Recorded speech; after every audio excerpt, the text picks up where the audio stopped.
Grabowski? Here. Here. Rebecca Lake? Here. Violet Carroll? Kathy Davis is here. Ruby Berger is here. Cecilia Johnson is here. So that should be 14 people, right? 7, 8, 9, 10, 11, 12, 13, 14.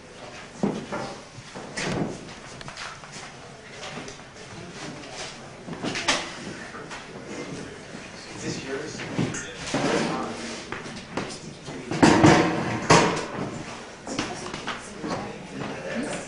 One of these, so it should be.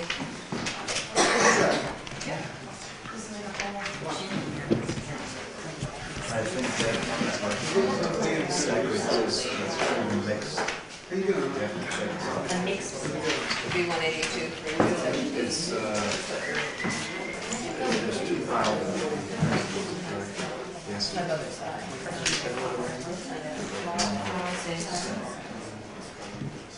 Does anybody have the originals of all this stuff? It's typed with white outline. Are there 15? There should be 1 original and 14 copies. It goes to 192, 195. Well, I have something weird, John, so I may have, what do I have? This has like 10 on it, but is that just No, that's just saving paper. I have that too. I just grabbed it. 1, 2. Don't turn it over. That's looking at the back.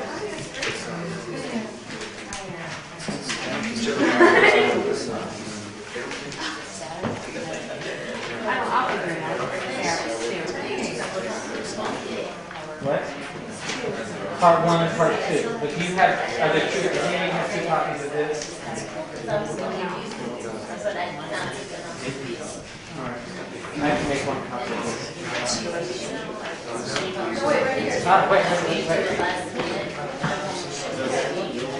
Yes. Alright, but I'm missing, there's 1 thing that's Yes, she has 2 here. okay, so figure out what you have, because you have the original and stuff in there. Okay.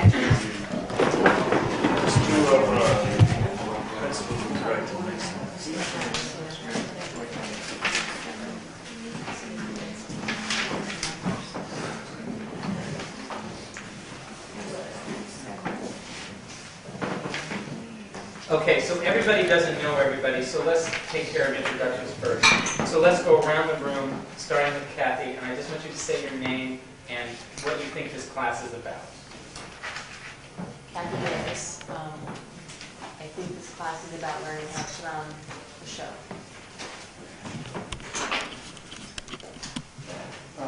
Wendell Ward. I think this class is about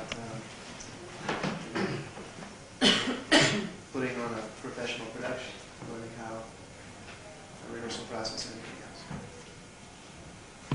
else. My name is Bill Lynn. I think this class is about learning how to be an ensemble. Brian Allen. I think it's about learning to put on a play, but also with a classroom atmosphere, which is kind of nice to get both classroom and professional, which is good. Rosie Baki. I think this class is about doing a show the correct way and having enough time to do it. So. Philip Chang. I think this class is about learning the craft of acting, learning about yourself.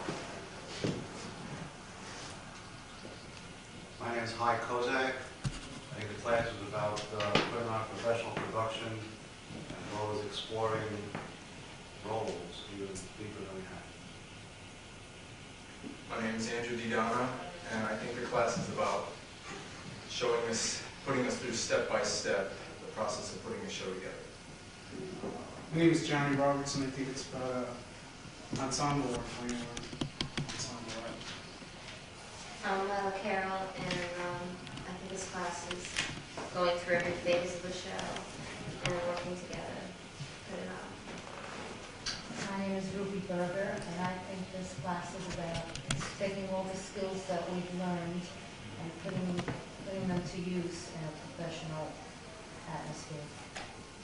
My name is Michael DeGennaro, and I think that performance class is pretty much finally coming together with the people that you learned some of the skills all along, and really starting to learn who all of us are together as one, ultimately to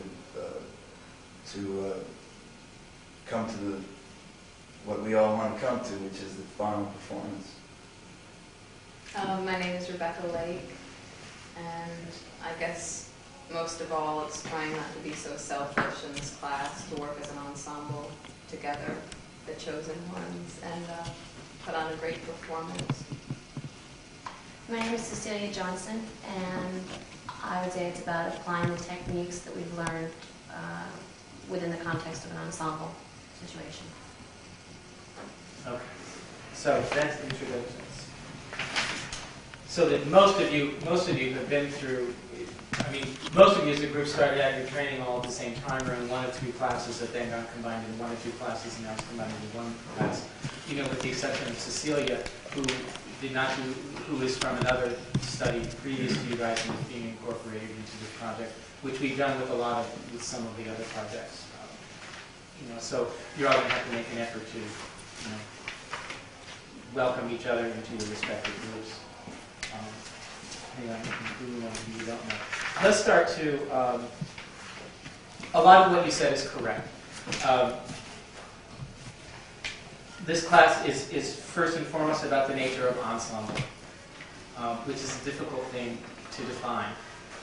James and I are constantly struggling to come to a way of defining it. There's not very many models to draw upon now.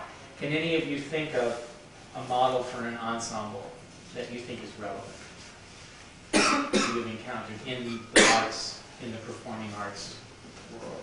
Yes. I think basis for like shows like Saturday Night Live. Saturday Night Live? Yeah, to me that was really ensemble. The group now, it is or No, was? the old group, I don't The old group with like Gilda Radner and those Yes, people? yeah. To me they seem like a real family, and I thought they worked very well together. And also Latin, really. Okay, could you watch that special? Maybe that reminded me of it, but when you said ensemble, those shows just came. The top in your mind. What I mean, you would normally think of television as not being relevant to the idea of ensemble at all, but in some cases I think it is. Not by any skill at doing something, but sort of by hook and crook. I mean, when you think of a show like Cheers, you know, some of those enormously long-running shows where that group of people has worked together for a long period of time, that is a little bit like an ensemble in a way, simply because they worked for 26 weeks out of the year, 13 weeks out of the year. I don't know how long they film anymore. You know, work has actors, has a group of performers together to make a script work over a long period of time, and got to know each other on that basis as performers, as creative individuals. So that you do see, I think, some examples of ensemble playing in something as mundane or whatever as television. And so, any theatrical things come to mind that you can think of? Today, in present day, Past, present day, either one.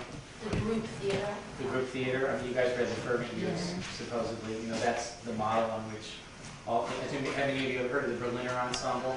There was an article in the Arts and Leisure section, you know, in yesterday's paper, in Monday's Culture section, about the Berliner Ensemble, which is a famous ensemble of actors that Brecht formed in the 30s and still exists. Any other theatrical groups? The Steppenwolf people? Yes. A lot of those people have worked together for a long time. Anybody else? So when you think about ensemble, what does it mean to you? Now that we've come up with examples, what do you think some of those examples mean?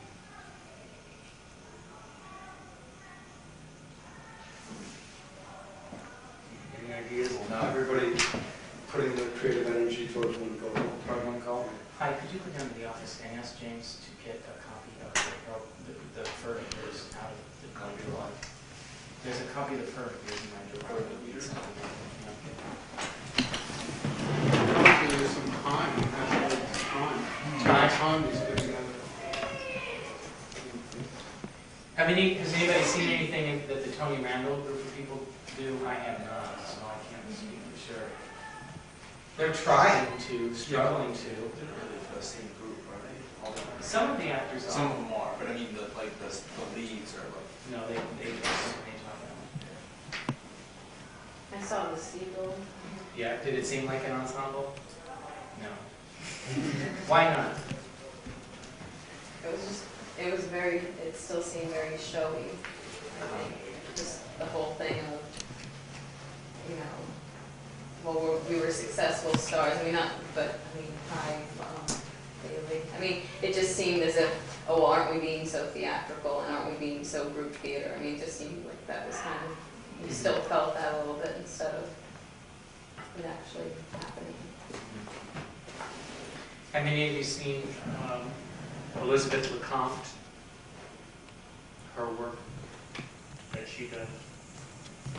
Any like off-Broadway companies that come to mind? That you've seen? Sometimes I go to this place called House of Candles, and they work well as they're a company. A company of actors? Yeah. They function as a group. And I know, a bunch of the actors in the company, and you have to, do your share, whatever. Everybody takes on little jobs, and, it's a group effort. It's really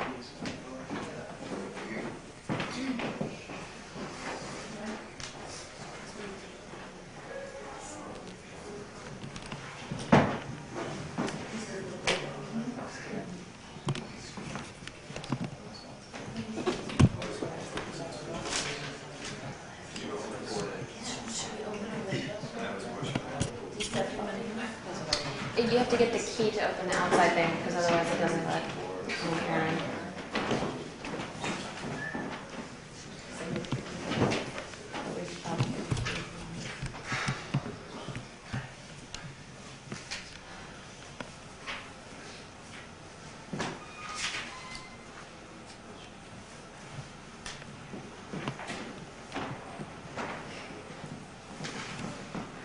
In the introduction to the Fervent Years, Carl Clerman, there's 2 paragraphs that he writes where he's describing his first experience with the professional stage group.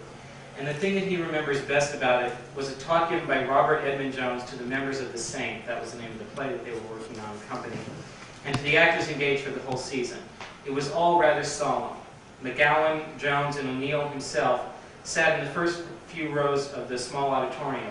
The actors were seated in rows behind them.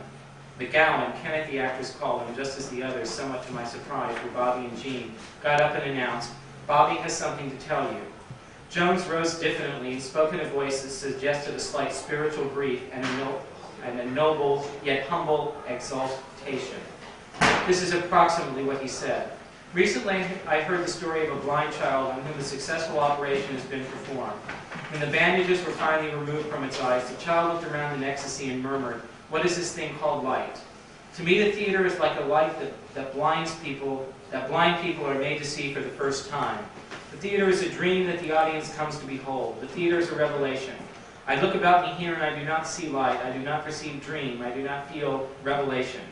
That is what I want to tell you. Mary, Charlie, Norma." He walked up the aisle and disappeared. McGowan asked Jean if he had anything to add. Jean indicated that he didn't. There was a tense pause, that was all. The actors got up and left. How many of you have ever been at a play and had a director make a speech somewhat like that? Before opening night or after a particularly bad performance, or where he comes out and sort of tries to exhort you to rise to new heights, etc., that kind of thing. Anybody, you, Andrew? Anybody else? Let me go on. I was rather touched by Bobby Jones' speech. Jones was an artist, one of the very few in the American theater. Yet I realized immediately that he had made no connection with his actors. They could not be blamed for being embarrassed by his talk. They did not speak his language. He had been at no pains either to teach it to them or to translate it himself into a language that might affect them. What light was he talking about? What revelation was he seeking? Actually, he was referring to a private world of his own which he had made no effort to share. Here was no unity of point of view or any attempt to make one. Where was the connecting link? Obviously, Jones felt he couldn't function. His dream couldn't be realized without the assistance of those to whom he addressed himself. It seemed to me to be Jones's fault that he was not understood. It was a leader's task to fashion a common language and a common point of reference with those whom he hoped to lead.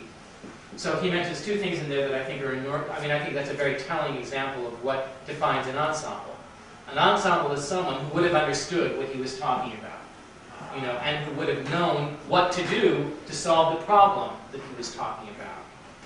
And he mentions two things that I think are enormously important for establishing an ensemble. First is a common language. You know, and by that, he means that when you talk about acting, and when you talk about solving acting problems, you have a language that can be shared by the people with whom you are speaking, either as an actor or as a director, that you know what you're talking about. You know, and that's not something that exists in the professional theater very much, because you very often work with people who have been trained in a wide variety of disciplines. You know, so that when I say to one actor, what does that moment mean? He might think I'm talking about one thing, whereas you might think I'm talking about something different, based on your previous experience with me or James or the work at the studio. So that we're talking about a technical vocabulary. Any kind of profession has a technical vocabulary that is associated with it, whether you're a doctor, a lawyer, a psychologist, a psychiatrist, whatever. And acting is a professional discipline that I believe is equal to any of those. And it has its own technical vocabulary, words that mean something in the context of theater, actors, acting. You know, and even within that range of that technical vocabulary, someone coming from Strasbourg is going to have different meanings for terms as opposed to someone coming from Meisner or someone coming from the Royal Court in England or, you know, any variety of places. You know, and to form an ensemble, you have got to share a vocabulary. You know, so that we have that to a certain extent because you guys have all been trained centrally here. You know, so that for the most part our vocabulary is the same. Over these weeks we will work to develop even more of a vocabulary, even more of an understanding, even more of a way to discuss the solving of particular problems. No problem. There's a director when you go out there. I don't know which room he's in, you have to check the director. The second thing he talks about is a common point of reference, meaning that you're all here for the same purpose, to do the same thing. Now here, I think he's talking about specifically out of the context of the theater of the 30s, those people were drawn together because of social concerns, you know, which do not necessarily exist for us today. You know, that their theater was wider than the performing of a specific play. They were performing specific plays for certain specific reasons socially. You know, and I don't think as a group that we will necessarily get into that, although I think our play is going to relate to the way in which we view the world at large. You know, and we're going to talk about that a lot and come to some common ground and some common understanding of that, so that again, we are united for a common purpose, to perform this play for a specific reason. You know, and I look very carefully for plays with which we can do that. I think it's very important as a director, for me personally, to do a play for a real reason. You know, that this play is being done in this place, at this time, in this way, for a specific purpose. I just don't want to get together with a group of people and throw up Shaw's St. Joan just for the sake of throwing up St. Joan, just to give a bunch of actors a job for 6 weeks. That doesn't interest me. You know, I try to choose a play that I have some impulse or some real connection with that makes me want to do it with this particular group of people. You know, so that those, I think, are two things that we can begin to put down as our definition of ensemble. And we'll add more things to it as we go along. James and I we're still working on it. We don't have a good definition yet. You know, language, technical vocabulary in common, and common point of reference, meaning your purpose. You're all here for a particular purpose and united in that purpose.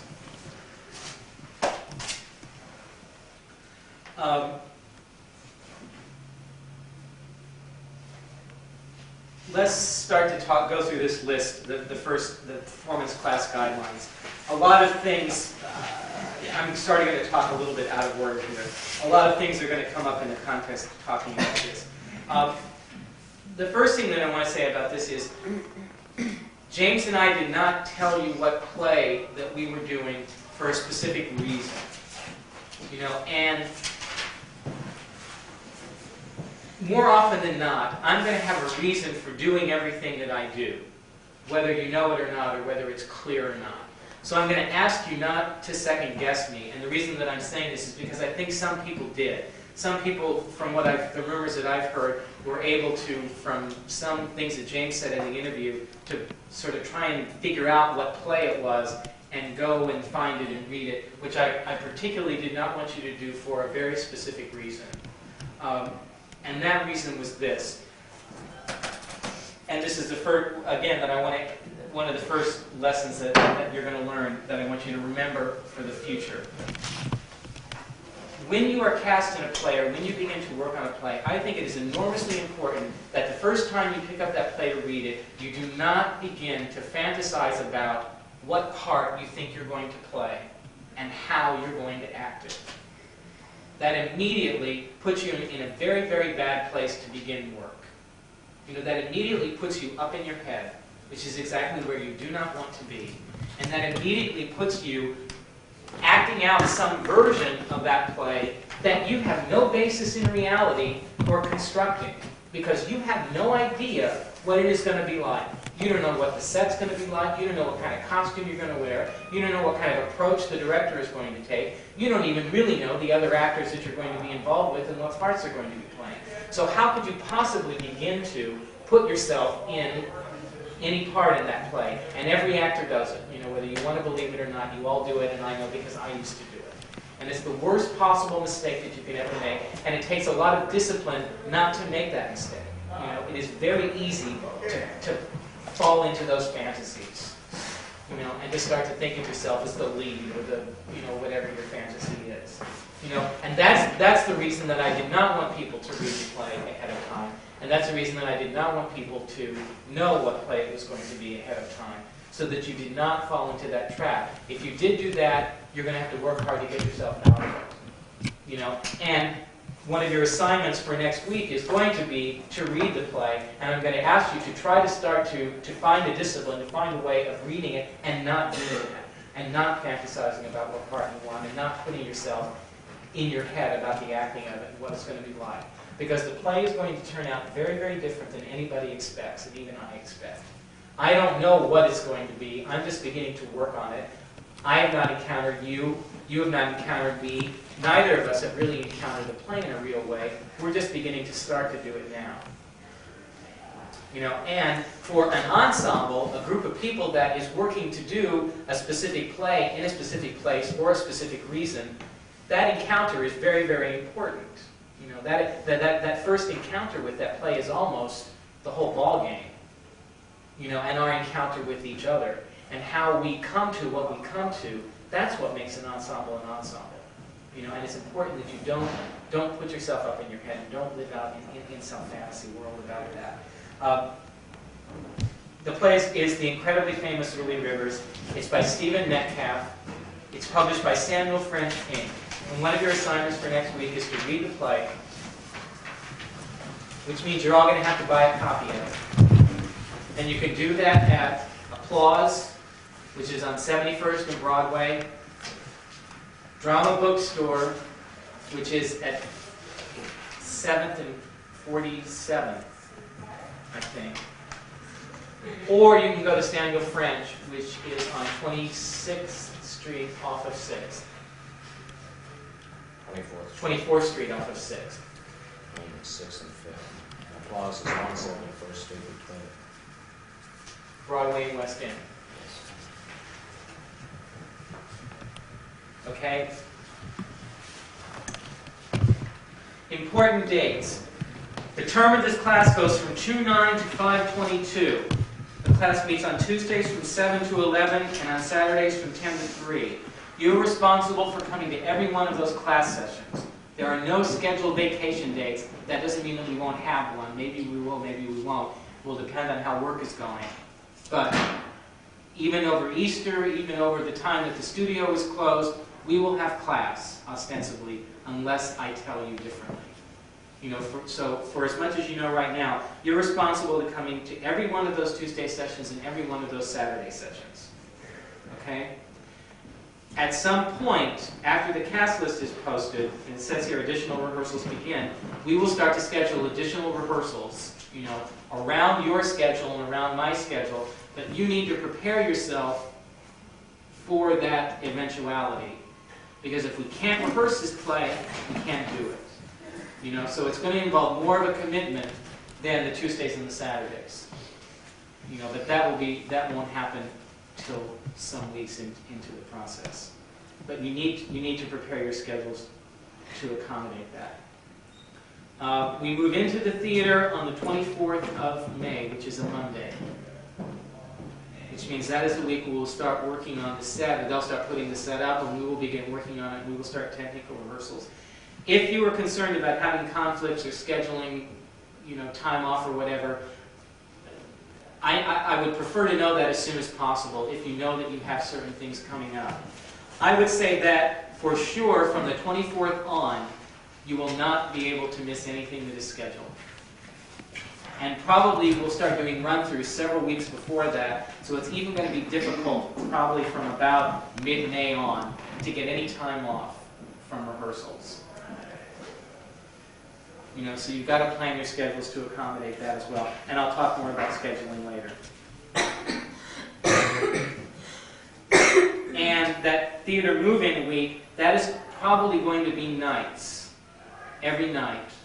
Monday night, Tuesday night, Wednesday night, Thursday night, Friday night, then probably Saturday day and all night, and probably Sunday day and night, and then Monday night, Tuesday night, Wednesday night, and the following Thursday we will open, which is the 3rd. You know, it's a very tough schedule, you know, so that you've got to prepare your lives to accommodate that. I'll talk more about that. Performance dates are 6-3 through 6-6, Thursday through Sunday. I do not know whether we will be doing a matinee performance, which would be at 3 o'clock, or a Sunday evening performance, which would be at 7 o'clock. That will not be decided for some time. James and the people who are producing that will decide it. Then we reopen the following Thursday, which is the 10th, run through the Sunday, which is the 13th again. Reopen the following Wednesday, which is the 15th, and run through Saturday, which is the 19th, and close on Saturday night. The following Sunday is strike day, the 20th. Okay? And there's a rule in here that says you must attend strike day. There will be no exceptions. All right? So let's go, and the acting studio reserves the right to change any of the dates above. If for some reason it's not going well, and I decide, gee, we can't do this by June 3rd, we need to delay it, you know, that would happen. If for some reason I decide that I'm not ready to post the cast list on the 13th, I won't do it. You know, I'll tell you ahead of time, but I reserve the right to make any adjustments in these schedules depending on how the work is going. Okay? First rule, tuition must be paid on scheduled dates to continue participation. See payment plan for details. Did everybody get a copy of that in the mail? No? Okay, so check with me in the office on break. You need to have a copy of that. And the reasons for that are obvious. You know, I mean, your tuition is what keeps the studio going, you know, and this class is part of that, you know, so that you've got to pay the tuition on time. 2, lateness to any rehearsal is unacceptable. You must be in the assigned rehearsal room and prepared to begin at the scheduled start time. Remember, this includes the time necessary to change clothes, to gather rehearsal props, and to warm up. So let's talk about this for a minute. Lateness is really, lateness and being on time and all that stuff is really incredibly important in this situation. And when I say rehearsal, I mean rehearsal. Even classes, I'm calling rehearsals from now on. I'll probably forget to call them classes, but I mean rehearsals. Everything is a rehearsal from now on, so that I mean both of those times. Lateness is important because for most rehearsals, if you're not there, we can't start. Obviously, you know that when you're rehearsing a specific scene, a specific part, a specific moment from a play, if somebody is not there, we can't begin. So you are not only wasting my time, you're wasting 4 or 5 or 14 other people's time if you were late. So that's, that's one reason that this is unacceptable. The second thing, when I say that you must be in the assigned rehearsal room and prepared to begin at the scheduled start time, that means that you should start thinking of your due time at the studio not as 7 o'clock on Tuesday nights or 10 o'clock on Saturdays, which are the scheduled rehearsal times that we have now. You should start thinking of them at 1/4 till, to allow yourself time to do what you have to do so that you're in the room ready to go at any time. And for those of you who said that this is a professional experience, yes, it is on that level in terms of the structure that we are setting up for rehearsals. It's not professional in the sense that you're not getting paid to participate in this, but we're trying to set up a professional structure for what you might be expected to encounter. And being in the rehearsal room at the scheduled time, ready to go, is part of what's expected of you professionally. Never would a professional rehearsal include a vocal warm-up. Nor is it going to include 10 minutes while you're scurrying around in the dressing room trying to find your rehearsal skirt and your rehearsal shoes, and then you dash into the rehearsal room 10 minutes late. It does not include those times. You've got to have all that stuff done ahead of time. So that's what that means. Do not interrupt a rehearsal in progress. Wait until you are called into the rehearsal room by the director or stage manager or a scheduled break begins. Now that means two things. First of all, some of the rehearsals that I will schedule will be scheduled in shifts, meaning that from 2 to 4 we will be working one scene. At 4 o'clock another actor will come and we'll move on to another part of the play. What that means is that actor who is called for 4 o'clock, don't come blundering into the rehearsal room at 3:30, and open the door. You might disturb something that is being worked on. It could be something delicate, it could be something private, etc., etc., etc. Wait outside, and when it's your time to come in, somebody will come and get you, and let you know it's time to come in. That also means that for some reason, if you are late, and I know that it can possibly happen from time to time, don't come busting into rehearsal. Like, oh my God, just wait. Don't pop into the exercises going on. Just wait. You might not know what's going on, and somebody will come and get you. There are no food or beverages allowed in the rehearsal room. This includes coffee and water. I hate, this is always a problem with the 10 o'clock rehearsals on Saturdays.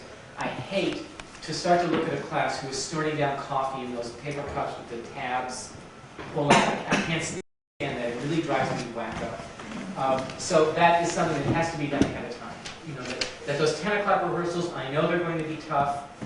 Some of you work waiter jobs, some of you are up late on Friday nights, and then you're going to have to get up and drag yourself here by 10 o'clock. But you've got to make some effort to be together, to be awake, to be focused, to be prepared at that time. And it's going to be hard, but that's also part of the discipline of the thing. 10 o'clock is not an extraordinary time to start a rehearsal. Many professional rehearsals start at 10 o'clock. So that means if you get yourself up at 7 o'clock to be ready by 10 o'clock, that's fine.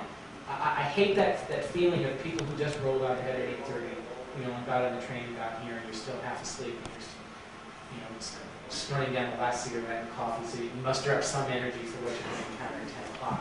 That's not good. So get yourself out of that habit. We'll, in terms of water and stuff like that, we'll have breaks where you can go out and get a drink of water. Now, the other thing that a lot of these rules apply to too is working as a group. How many of you have ever been in charge of a group of people? As a teacher, or as like a recreation guide, or a camp counselor, or anything like that? What is it like to handle a group of people? It's responsibility. It's kind of like a pressure that you have to dictate the pace in the class and things like that. Mm-hmm. You have to prepare for it before it's so that kind of utilize. One thing that I've noticed about groups of people, large groups of people or larger groups of people, is that they tend to be very unconscious of how their individual acts influence the whole. Meaning that there's a set of rules that are set up, or a set of disciplines that the group adheres to.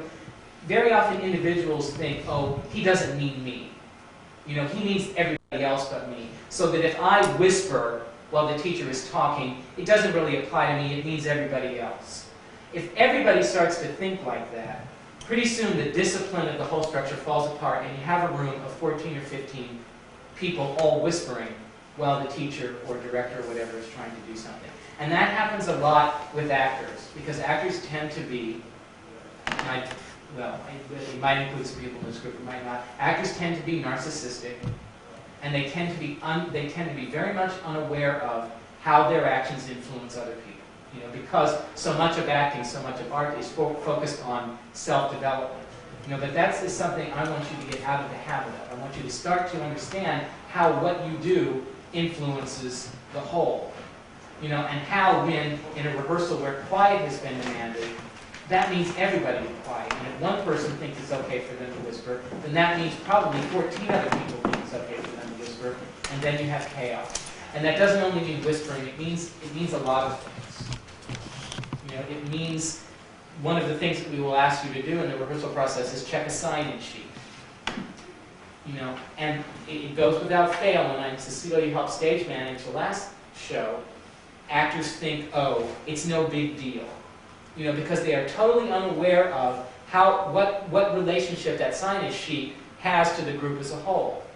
You know, that means that the stage manager has a central location where she can go and look, he or she can go and look at a list of names and find out who is here and who is not here, which can be enormously important about whether or not a show starts on time or not.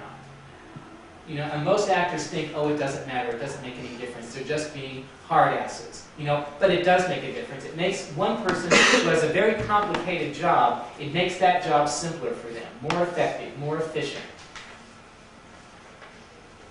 So do you know what I'm talking about when I talk about individual actions and how they relate to the whole? You know, so start to be aware of that, start to think about that in relation to your own behavior. And a lot of these things about lateness, etc., all those things apply to that. All assignments must be completed by scheduled days. As we work on this project, particularly for the first several weeks of class, I'll be giving you a series of assignments. I've already given you one, to purchase a play script and read it by next Saturday. Like this Saturday? This Saturday, this coming Saturday, next class. So that's an example of one of those assignments. There'll be a lot of them, you know, a lot of individual assignments. Get them done on time, so that we can work on them when they're relevant to the particular class. You must attend the strike day. There will be no exceptions. Rule number 6, that goes without saying. You are responsible for finding and organizing and there should be an R on the end of that, your rehearsal props and costumes. That's something that will become relevant when we begin the specific rehearsal process of this play. As soon as, in that rehearsal process, as soon as you start to become free of the book, and that we begin to deal with those props and those costume articles in rehearsal, you're going to be responsible for making sure that they are there. There isn't anybody who's going to do that kind of work for you. There will be people who will work to find the actual props, you know, just as you did for the previous group. We do not have as strong of a support staff for this show as we did for the previous show. So that a little bit more of the load of that might fall upon us, because there's not two groups going at this time, so there's not as large a pool of people. But regardless, you're going to be responsible for finding and organizing your rehearsal props and costumes. And that means that there are items that you have at home, usually substitute items, you know, something that is the same shape or same size or same weight, has the original item, or in some cases it might be the original item. This is a contemporary play, you know, so it's not like we're going to have to be looking for things that look Irish, you know, or for 1957 things or whatever. So a lot of the stuff you might have lying around your house or lying around your friend's house, or you might be able to find things with each other. So when that's relevant, that's what that means. You're responsible for the purchase of the play script, which I already mentioned, a notebook for organizing it, which I will talk about in the future, and any footwear and underwear that are used in the performance of the play.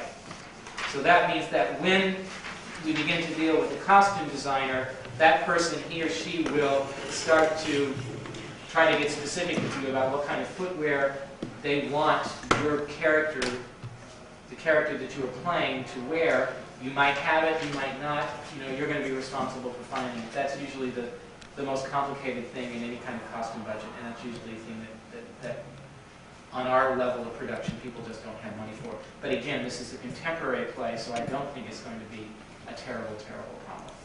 And underwear, that's, again, the same thing. The last few rules are sort of theoretical rules that I want you to start to think about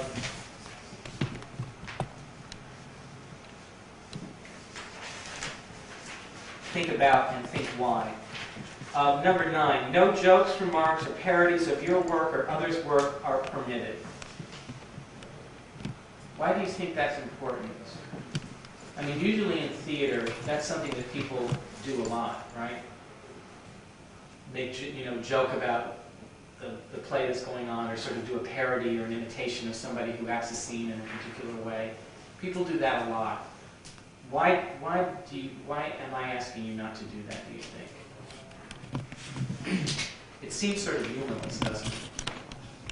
It makes people self-conscious about the work they're doing, and it also begins to destroy a sense of unity as a whole group, I think. Yes, it does. It really does that. As humorless as it sounds, that person who's being parodied, you might make them conscious of something that they are doing in a performance that they are not conscious of, that is expressive of who they are as a person, that they might not be totally aware of it. And whatever kind of brave front they put up, whether they seem to enjoy it or whether they seem to laugh about it, I believe that somewhere, back in the back of their mind, it affects them. It makes them conscious of something that they were not conscious of before. And it might make them censor something, or adjust something, or change something in a performance, or their work as an actor, that could be damaging. That could be damaging, like Cecilia says, to the unity of the group as a whole. It's very hard to do this because you find yourself slipping into it, because people are so used to doing it, particularly in theater. I mean, there's that whole show about Broadway, what is it called? Forbidden Broadway, where they make fun of, as you get maybe more professional in your work, or not more professional, but gain more experience, you might find ways to protect yourself from that better and better. Perhaps, perhaps not. I don't believe it's good to do it ever, to be honest. And again, I know that it sounds humorless, and I know that people have made fun of me for asking people to do this, but I feel very strongly about it, and if I catch somebody doing it, I'm going to get mad. So watch out for it. Also, joking about the work or making remarks about the work, that also affects, in a group sense, what is going on. That it can make what you're doing seem less important, or less relevant. If it's material for a joke, then that's not so good, I don't think. Refrain from unnecessary chatter in the rehearsal room. Well, that goes back to that how your behavior affects other people section. But the rehearsal room should be a place of quiet.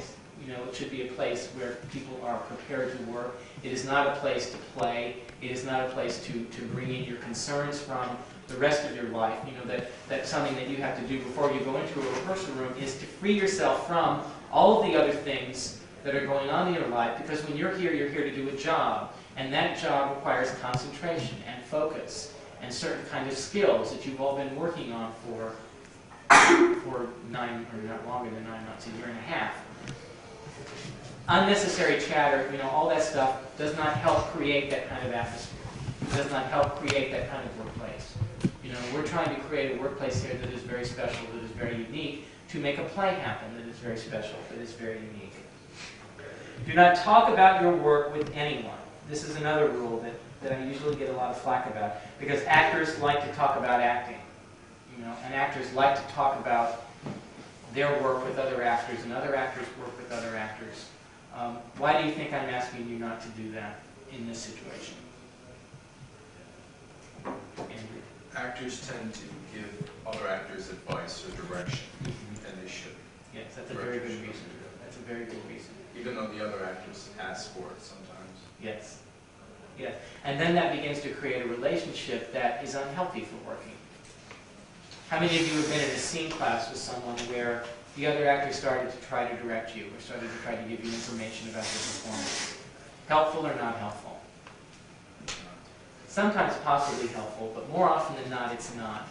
You know, and even if it is helpful, it's awfully hard to hear it correctly in a working situation with another actor because it creates a situation that is unbalanced, right? In a situation where things should be very balanced. I'm also asking you not to talk about your work with not only each other, but other people as well. Why do you think that's important? Anybody?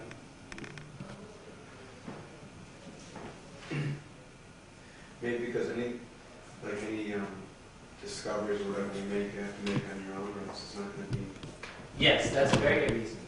That's very good. Or maybe what they say can be relevant, but then it's going to be mechanical if you do it. That's very good. I mean, for instance, there have been 4 or 5 other classes ahead of you that have gone through the same sort of experience. If you start talking to them about, oh, John has us working on such and such an exercise, and they say, oh yeah, that's about blah, blah, blah, blah, blah, blah, blah, blah. Well, it might not be about that anymore. It might have changed since they were doing it, number one. And number two, if you're going to learn anything about that exercise, you've got to discover it on your own. I mean, that's the whole point of a lot of the Meister work, that you have an experience in the working of it that you discover. You know, I mean, those are the best lessons that you ever learn, that when the work is happening, something happens in you, and then James as a teacher says, do you see what just happened? That means this. You know, you understand that better than you ever understand anything else. You know, and that's the best way to teach. It doesn't always happen that way. You know, but that's the best way to teach. And if you start trying to solicit lots of advice or leaving yourself open to lots of advice from other people, not even advice, but discussion with other people, you're putting yourself in situations where you might cut yourself out of discovering something.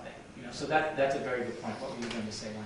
I was just going to say, again about the unity thing, it kind of takes away from your ability to focus here on what we're all trying to do as a group. If you're letting other people outside of this arena. Yes, and for those of you who are new to performing, or even if you're not, you're going to be new to doing the kind of work that we're struggling to do in this class or with this player at this studio. You don't have ways to protect yourself. You have not yet developed a skin or a way of protecting yourself against what people might possibly say to you. And I will remind you of this rule, the week that we start to get to performance or whatever, because I'm going to ask you not to talk to your friends about your performance or about this play.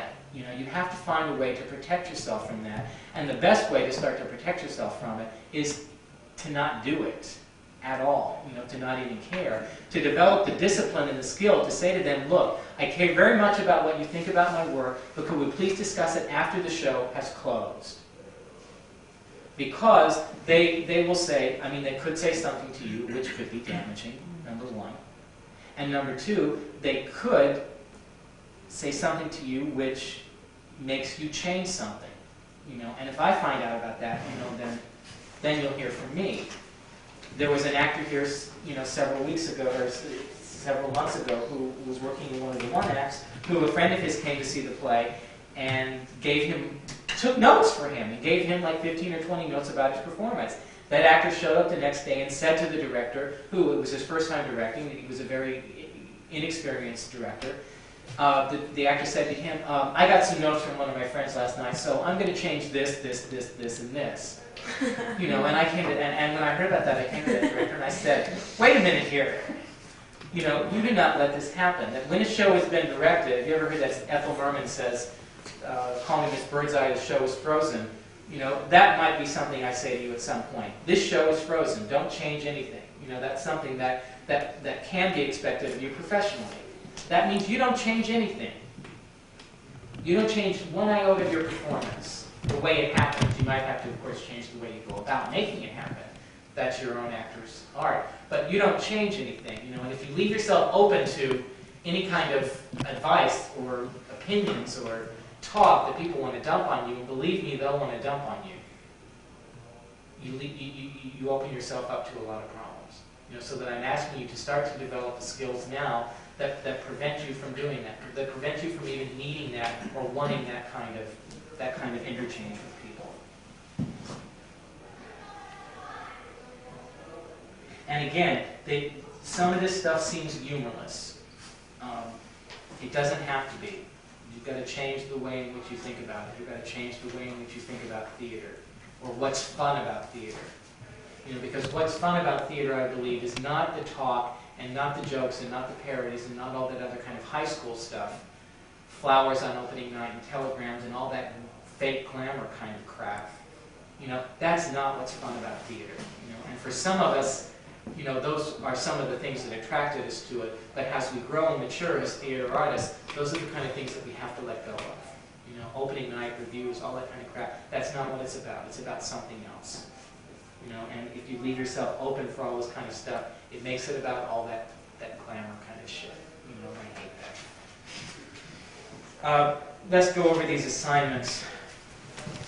There are 3 assignments that I want you to start today.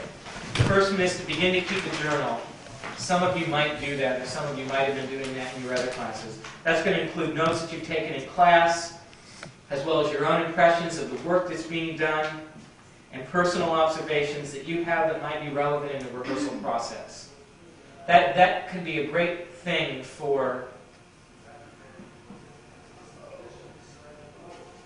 rehearsal work, when you begin to rehearse the play, and when you begin to perform the play in particular.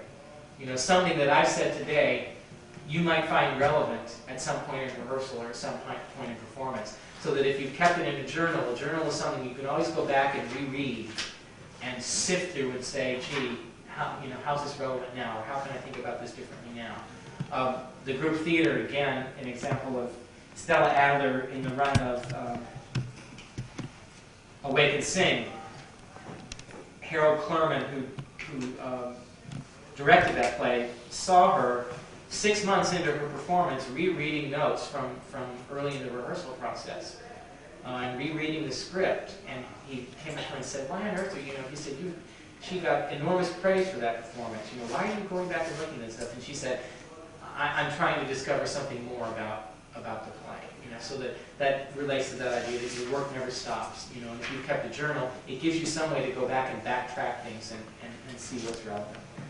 I want you to read the play, as I said, and I want you to organize it into a notebook by taking the play script, which looks, I don't think I bought my play script. I mean, it's one of those normal Sango-French kind of books, right?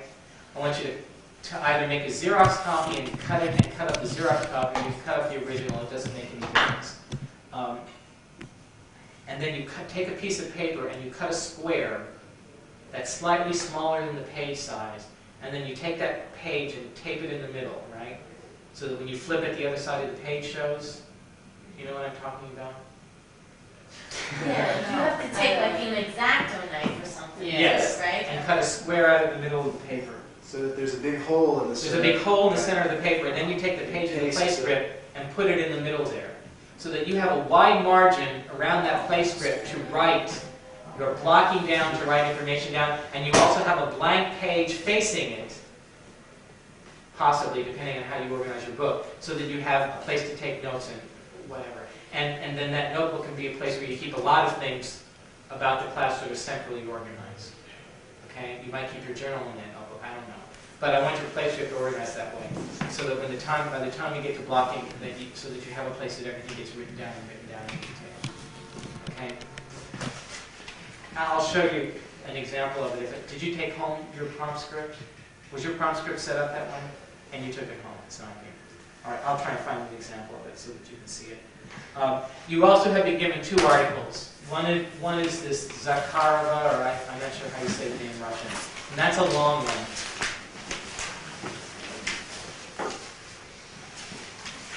I want you to read that. There's 2 sections to it. The Second article is from a book by Grabowski called Towards a Poor Theater. How many of you ever heard of that book? Called what? Towards a Poor Theater. How many of you ever heard of Jerzy Grabowski? How many? I haven't seen hands. 2 hands? Rebecca and Cecilia? Oh no, I was thinking of actually that. Okay. He's somebody that you should know about. Hi.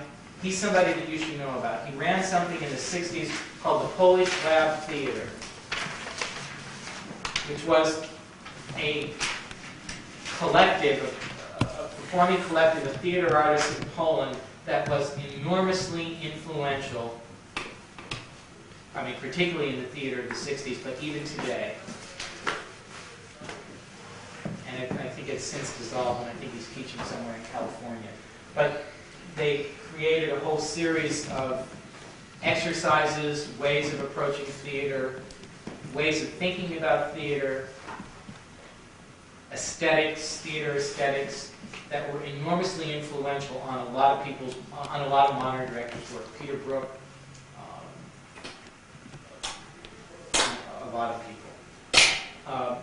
He had an actor who was also very well known, who came out of that group called Richard Sisolak. I'm probably saying the name incorrectly, but that's close. And they created a highly physicalized, emotional, vocal way of performing. We might do some similar exercises to what he's done, to what he did, but I'm more interested in the article in some of the aesthetic statements that he makes.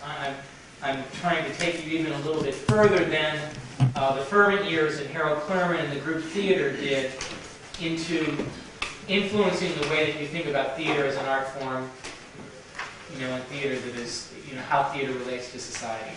Because Peter Brooks and his group took that even, not Peter Brooks, Jerzy Grabowski and his group took that even further. How many of you have heard of Peter Brook, director? 1, 2, anybody else? Okay, that's somebody else that you might want to think about. Peter Brook wrote a book called The Empty Space. Can I ask you a question which Yes. you can decline to answer?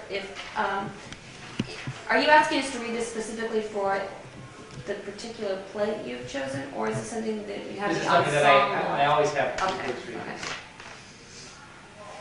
Okay. Peter Brook wrote a book called The Empty Space, and he talks about theater in four categories: the rough theater, the holy theater, and the dead theater. What did I say? How many did I say? Oh, 3. Only 3 categories. Rough, holy, and dead. Based on the way I've been talking, what would you say that Peter Brooks would consider most of the work that we see on Broadway and off Broadway today? The dead theater. He considered the work that Grabowski was doing the holy theater. So what are we doing, the rough? We're going to be probably doing the rough theater. A rough theater. And that's not bad. He doesn't mean that in a negative way. He doesn't mean that in a negative way. I'll bring in some samples. I'll bring in some more stuff about that theater read at a later date once you slog through these other 2 articles. If you haven't read The Empty Space, you should put that on your reading list. That is on the studio reading list, which you guys got when you started Tech 1. That also is an enormously influential book.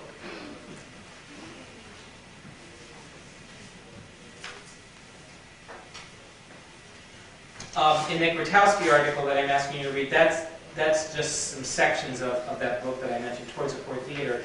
And he will touch on a lot of things that I was talking about when I talked about rule number 9 and rule number 11, and about jokes, remarks, parodies. And I think you'll see, he says it more clearly why he thinks those things are important and why they don't.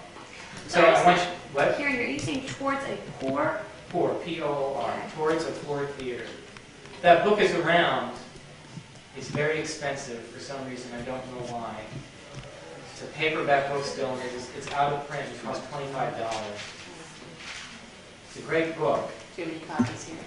I have my copy. You know, it's really a great book. You know, if these little snippets from it interest you, you might want to try and find a way to read the whole thing. But I want you to read the enclosed article, and I want you to make notes of relevant passages for class discussion, which means just don't read these things passively. Make some notes. Draw some conclusions. Make some inferences that you want to bring up and discuss further in class on Saturday, because that's what we will spend some time doing. Okay? Don't be passive about anything that you do in this class. Everything you do is for a purpose. Okay. Now I'm going to talk at you a lot today. Hopefully this is the most talking that we will ever do. I'm going to backtrack a little bit, and because my notes are not so organized.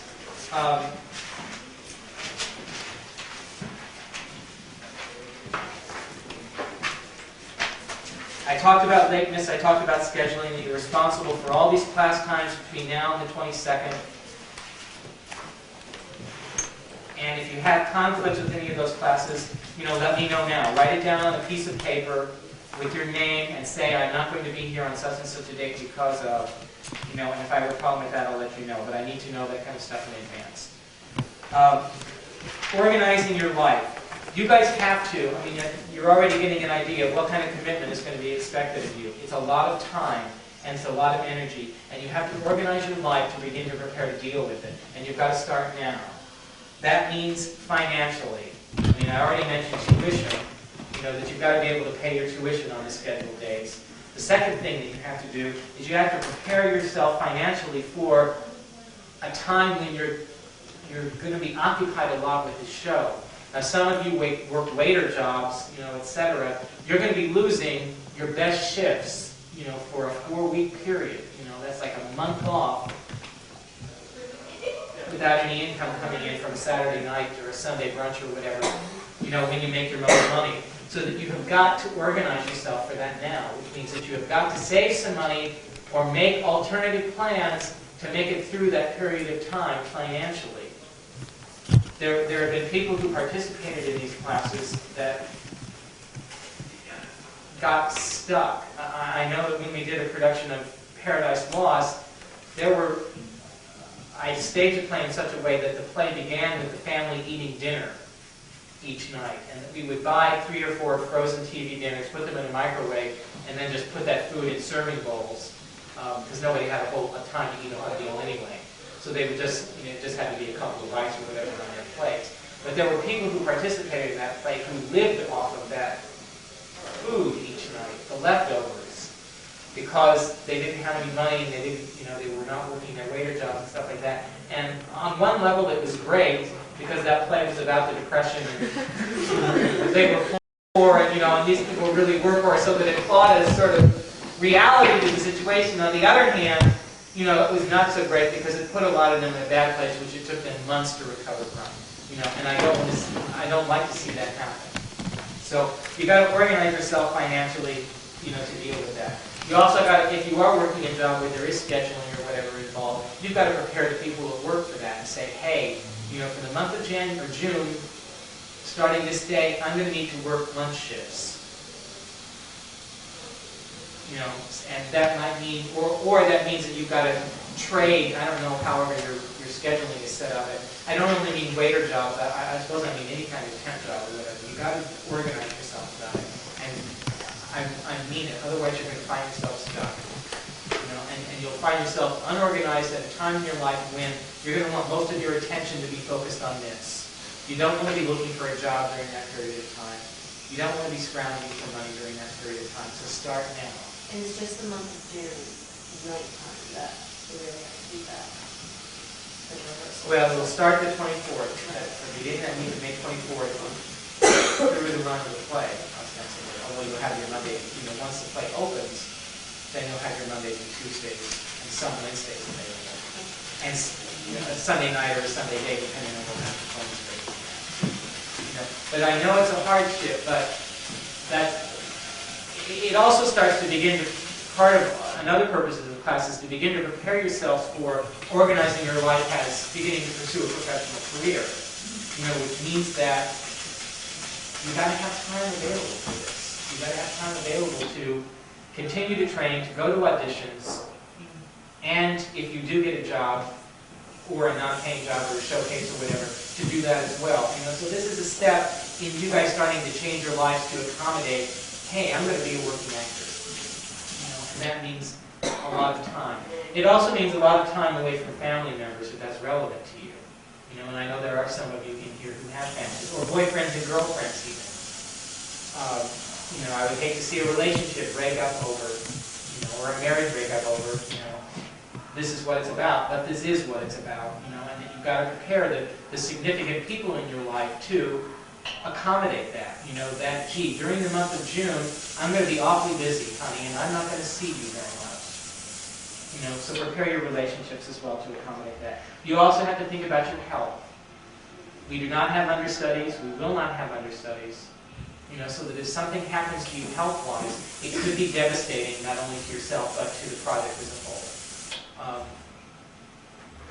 Meaning that I might have to go on with the script. So start to organize your life in a helpful way as well, so that you do not try your best to not get sick. And there are things that you can do. One of the way that a cold is spread is not by getting wet. A cold is spread by contact, meaning that you hang on to the subway line, or you touch a door when you're coming out of a room, and you then touch your nose or touch your eyes or touch any of your mucous membrane. That is how a cold is spread. That is how infections are spread. That is how influenza is spread. That is the most common way. Which means that you've got to get in the habit of, once you come off the subway or whatever, wash your hands and get out of the habit of touching your face. I know it sounds stupid, but that really is how colds and flu and all that kind of stuff is spread. It doesn't have anything to do with wet shoes. It has to do with touching your mucous membranes. So start to organize your life health-wise as well to accommodate a period when you're going to be under a lot of physical stress. There's going to be a lot of demands made upon you during the last several weeks of this class. What are we trying to accomplish? We've already talked a little bit about ensemble. Some of you mentioned to do a play. That is obviously one of the purposes of this class, is to produce a play and to deal with all the attendant things that go into that. Some of you have had some experience because of the crew work that we've asked of you with the other performance classes, learning what it means to do props, or what it means to do costumes, or what it means to sew a drop, or what it means to actually produce a piece of theater. It's a tremendous amount of work. That's why theater costs a lot of money professionally to go to, because it takes so many people to make a product happen. Have you ever stood next to a Broadway theater or been backstage at a Broadway house and watched the people come in and out of the stage door? It's not just a chorus, it's not just a bunch of actors. It takes a lot of people to make a product like that happen. And it takes a lot of people to make, even on the level that we are producing here, to make a product happen. And some of that stuff we will bring other people into this ensemble. This ensemble is not just going to include the actors. There will always be additional people being added to it, to the company. There will be a costume designer, there will be a set designer, there will be a lighting designer, there will be a sound designer, there might be a composer, there might be, any one of a number of different people. There will be a stage manager. All of those people become part of the company, part of the ensemble, part of the group that is bound to this common ideal to turn out this product, this play. So that part of this class is learning even more about what that's about. And there are some of you that are in this class who did not get an opportunity in the Tech 2 class to do your work period, to do the work on Early Dark. I think that was the play that you guys worked on. So that I will talk to you, about scheduling some alternative activities that will help take care of that commitment. So that it's also learning about everything that goes into this, to make it work, and being a part of that. When I bring those additional people into this group, they are going to talk to you about what it is that they do. The designer of the play will come in and he will talk to you about the set and show you the set and preliminary drawings, preliminary sketches. He might even ask you to contribute something to it on some level. The people who were in Dark of the Moon, one of their class projects was designing Conjure Man and Conjure Woman. Did anybody in here see that play? Conjure Man and Conjure Woman were puppets. And one of their projects was designing what they thought Conjure Man and Conjure Woman were supposed to look like.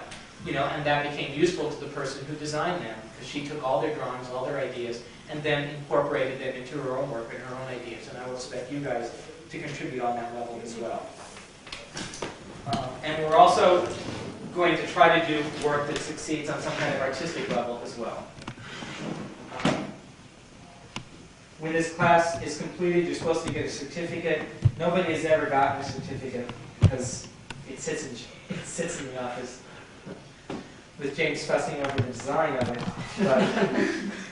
But maybe he'll have it done by that time. We owe a lot of people a lot of certificates. A certificate of graduation, but after you do complete this class, whether or not you get a certificate, you're graduated, whatever that means.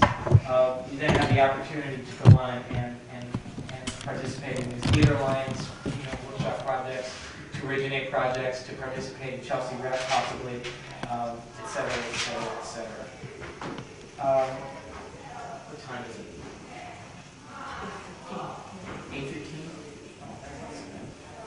8:15? In this class, we're going to begin to do a series, lots and lots of different kind of exercises. Some of them will be exercises that you guys have done before. You might call them, you might have done them in a class that was a little bit more creative, dramatic, creative drama oriented. You might have done them in your beginning acting class when you were in college or when you were in high school. And on that level, the exercises might seem Mickey Mouse, things like mirrors, trust exercises, etc. They're not Mickey Mouse. And I'm going to ask you to start to change your way of thinking about some of the things that I ask you to do. And anything I ask you to do, I expect you to participate in it as fully as you can, meaning that you don't judge anything that I ask you to do. Don't judge any exercise. Judging is, maybe that's something I should have put on your list. I don't want you to judge anybody or anything. That's another discipline that you're going to have to work to instill in your head. That when you watch another actor's work, and I talk about this at the studio a lot because I think it's enormously important. And it's something that nobody ever focuses on in any kind of acting training. And I think that they're missing an opportunity to teach something valuable. That you've got to find a way to look at another people's work without judging it. And that's going to be particularly important in this situation because we're an ensemble, which means that you have got to trust that you are not being judged by anyone who is watching your work or working with you.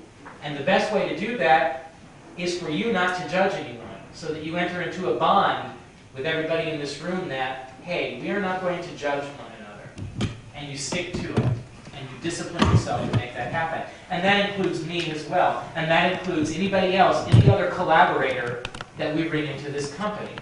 The designer, the costume designer, that you don't judge their work.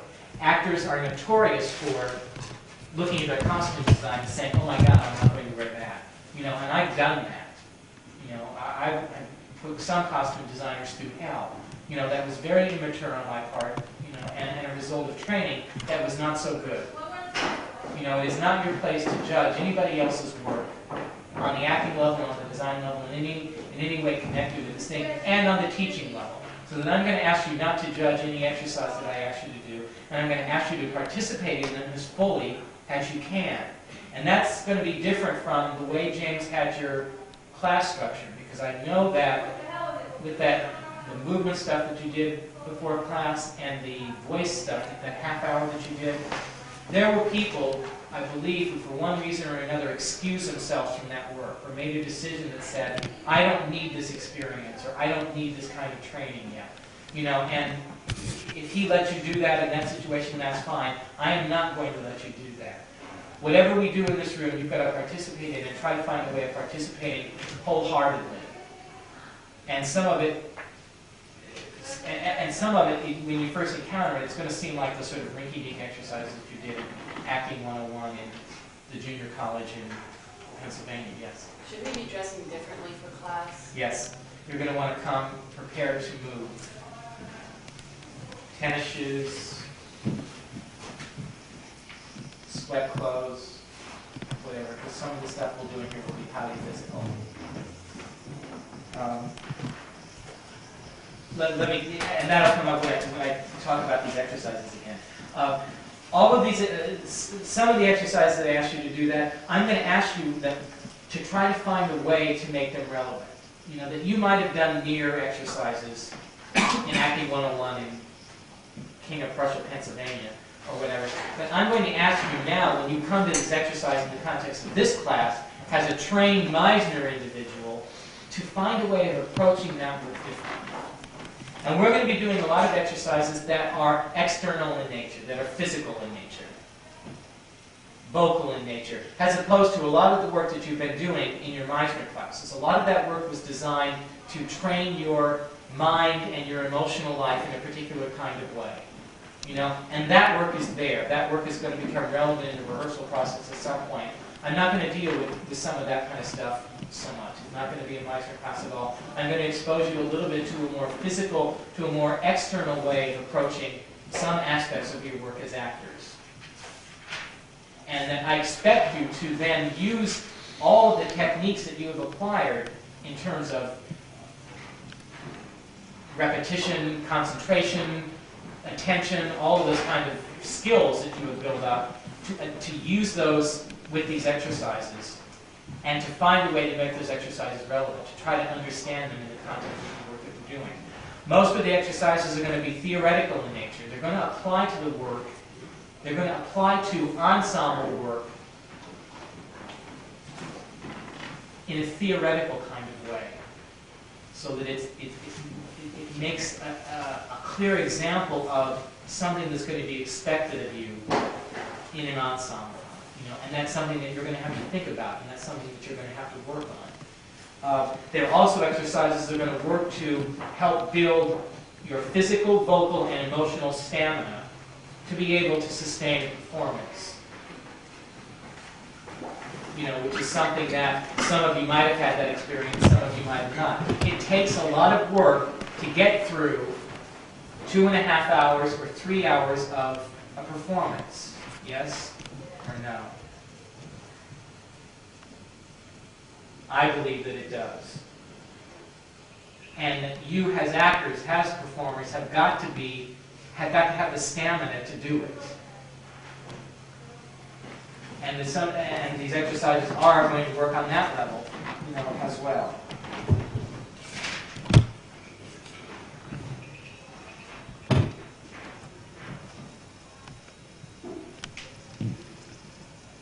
And so that you're going to want to start, when you start to come to class on Saturday, have warm-up clothes, or, you know, rehearsal clothes, or whatever that you change into for the class.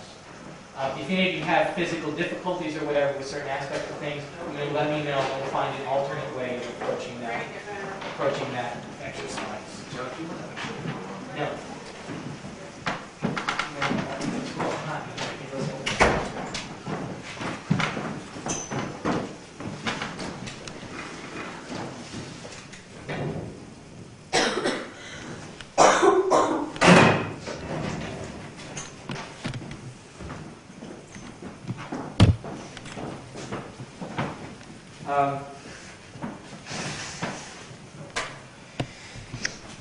The play, the legend, or the Incredibly Famous Willie Rivers. The play is contemporary. It was written in 1984, I think, or 83, and performed at the WTA Theater at that time.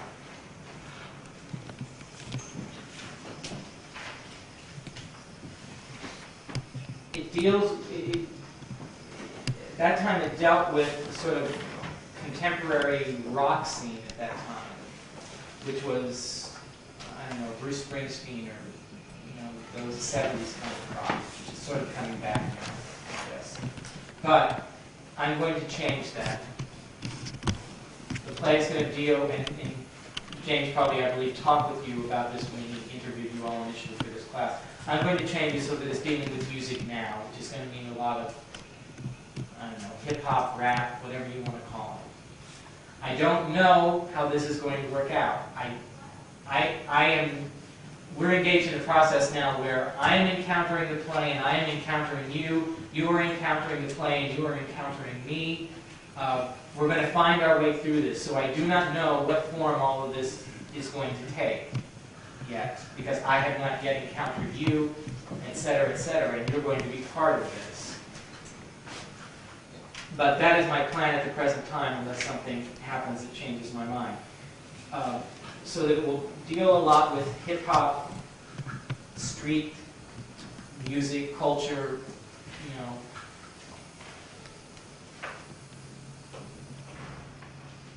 So that when you read the play, bear that in mind.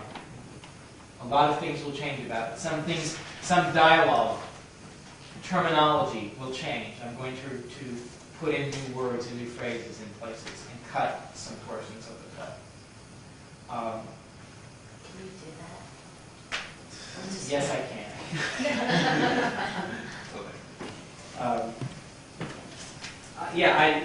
I mean, ostensibly, I mean, in reality, the law says you can't, but I have, the past 2 projects that I've done, well, particularly with Early Dark, I felt a compulsion with the script of Early Dark to stick to the way it was written because I have some ethical thing in my head.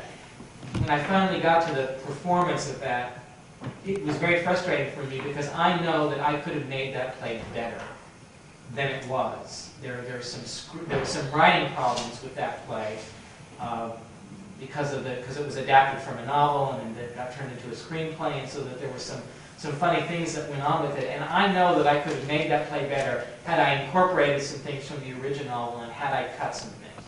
And I did not, because I had something in my head about, oh, this is, the author wrote it this way, you guys stick to it.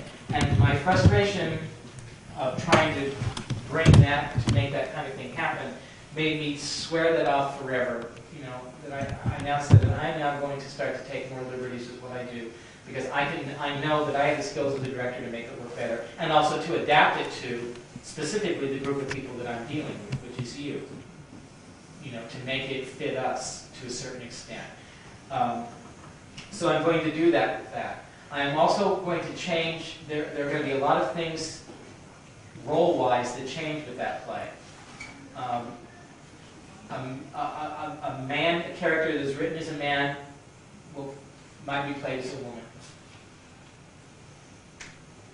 A character that is written as a woman might be played as a man. A character that is written as a black person might be played by a white person. I'm going to change a lot. So that's another reason that when you read this play, that you don't start going through fantasizing about what you think it's going to be like, because it's not going to be like that. You know, and there will be, there'll be surprises and stuff like that associated with it. So one of the things that we always try to do in this class is find a play that gives us a world to explore, whether it's Ireland in 1915, whether it's Appalachia, whether it's North Carolina in 1957. This also gives us a world to explore, because it is a contemporary scene that not very many of us have anything to do with. So it's going to necessitate a lot of work. We're going to have to focus on a lot of skill building exercises to do this. If we do end up making it about this sort of hip hop or contemporary music kind of scene, a lot of us are going to have to learn to dance or move in a particular way to make that happen. And I do not want us to look like some cable TV version of a rap show. Do you know what I mean? If we do it, we've got to do it well. Which means that you guys are going to have to go pretty far out on a limb, physically, to bring that stuff off. We're going to be bringing in people that help us do that. Some people might have to sing songs in the context of this. So that's another thing that, some people might have to work on. We're going to have to explore, like I say, a life that we don't know a whole hell of a lot about, which means that we're going to have to explore it. You know, and I think that's exciting and I think that's fun. But it's going to put most of us out on a limb. How many of you find that interesting? Of course, that's what you would say.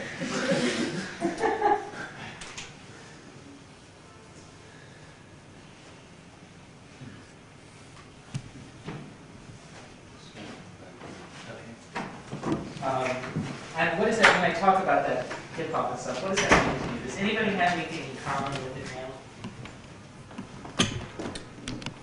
Does anybody know anything about it? Does anybody like the music at all? I like the music. Well, hip-hop, huh? Yeah, Crisscross, Arrested Development. Huh? Are they bad? Yeah. I thought their album was like really hot. I don't understand what you mean. Do you mean like the commercial success, or are you trying to get like this urban feeling of where the music's coming from? I don't know what I mean either. Do you mean do we go to the clubs? Ask your question again. What? Do you mean do we go to the clubs and? Yes, I think we will. Oh, we We will? will have to at some point. Because I think, one of the things that we're going to have, and when I talk about contemporary culture, I don't only mean that, hip-hop, that's not only part of it. In this play, there's a broad spectrum of, all kinds of contemporary culture. And I'm going to ask you guys to start to observe it, with an eye different than the eye that you have now.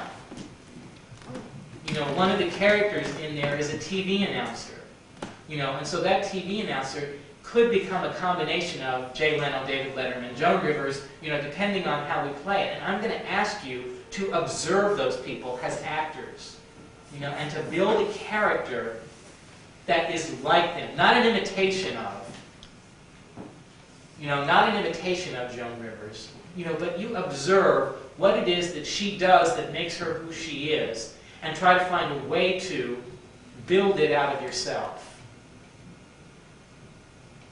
So that we have to find a way to build this culture out of ourselves.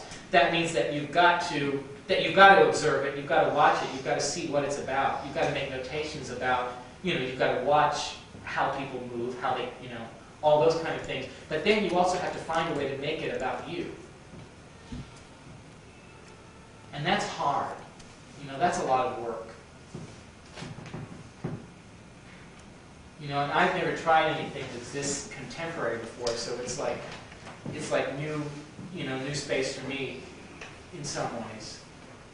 Yes? I was going to ask you, in terms of when you're categorizing it as hip-hop or rap, I guess part of my confusion is that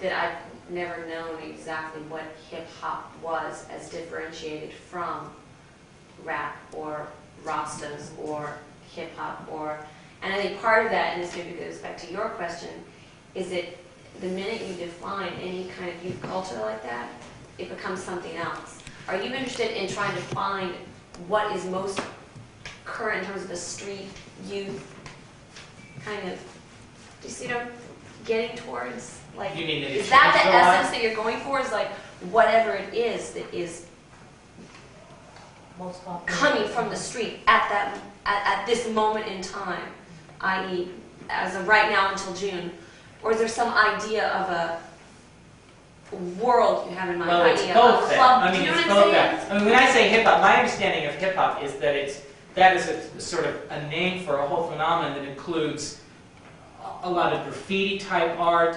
It includes rap music. I don't think Rastafarian has any. No. What That's something about totally techno? different. Are you including that? That club scene, like techno is, a lot of people are more preference to techno than hip hop. Yeah. Rave parties. Platform shoes. Yeah, and bell bottoms. That's more like 70s grunge style, which is also coming back. Yeah. That does not interest me so much because I lived through that period and I hate the music. But Yeah, that's techno becoming- is not. So are you That's different than tech grunge and rave you're is talking very different about, like Yeah. the Seattle scene. That's a whole Yes. different. Are you talking about like contemporary, like urban youth, the youth scene as a whole? I mean, what are you moving towards? Well, some of all of that. It's kind of Yes. pretty diverse. I mean, there's so many different. Yeah, it's very diverse. There's so many different influences. But hip hop, I think, is a sort of phenomenon that came out of, it started in Brooklyn, I think, with a lot of rap music and ways of putting together records that had nothing, records that were composed out of existing records, track upon track of, all kinds of disco songs and car crashes and, scratching across the record and all that kind of stuff. That poetry is then, that's used as the accompaniment to a kind of poetry. Originally it came out of very strongly out of black urban culture, and it included a lot of race politics as well. I think it's moved beyond that now and it's becoming a little more inclusive. Maybe not. I don't even care about all of that because like I said, there might be a black person playing a white person. There might be a white person playing a black. I refuse to, because of the product that I am. I refuse to get limited by any kind of definitions about you're not of this culture, so you can't do it. This is our music. This is not your music, or this is our scene. This is not your scene. I refuse to be limited by that, and I want us to look beyond the limitations of that, and try to find a way to study that culture, and find your own way of accommodating it, find your own way of bringing it alive in yourself, because we're actors, and I refuse to be limited by any kind of idea about some actors can do this and some actors can't because they haven't had this experience. If we can find out what it was like to live in Ireland in 1917, then we can figure out what it is like to be a hip-hop star. Do you know what I'm saying? So that's what we're going to, So I mean a lot of things, and I don't know what I mean yet, because like I say, I've just begun to encounter it, and I've just begun to work on it. But it's not, I don't like that whole 70s grunge stuff. I don't like that at all, because that music sucked eggs. But, maybe there might be some parts of that come into it. I don't know. But the idea of popular culture has a phenomenon I think is very interesting, and what it's about. And I think once you read the play, you'll see how it is about that, how whatever was true about the play in 1984 when it was first performed, it's more true now than it was then. So that's what makes it an interesting project to me. There's also some additional text that you do not have in the acting version of the script that I'm going to incorporate into the play from a published version of the script that I do not have. So that there will be more speeches or adjustment in certain speeches and characters that you will not have for several weeks yet. All right, I know I'm being sort of vague about this, but we're going to build it together, so we'll see. Why don't we take a break for a few minutes, and we'll just take a 10-minute break. What time is it now? We need 20 to 9. 20 to 9? Okay, and then we'll come back and start to talk a little bit more and then start to progress.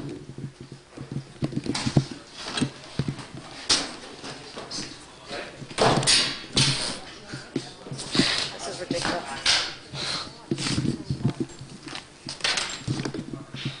Okay, there, now it's getting it. Okay. All right. So I'm going to ask you, what you learned doing all this stuff. What do you think the purpose was? What do you think this was about? And also I want you, before you do these things, I want us to review your names. So that right now we're going to see comic book exercise, Peace Talk, year 2500, and this is, I remember Kata, and I remember The Punisher, and The Sandman, right? And nobody in here has...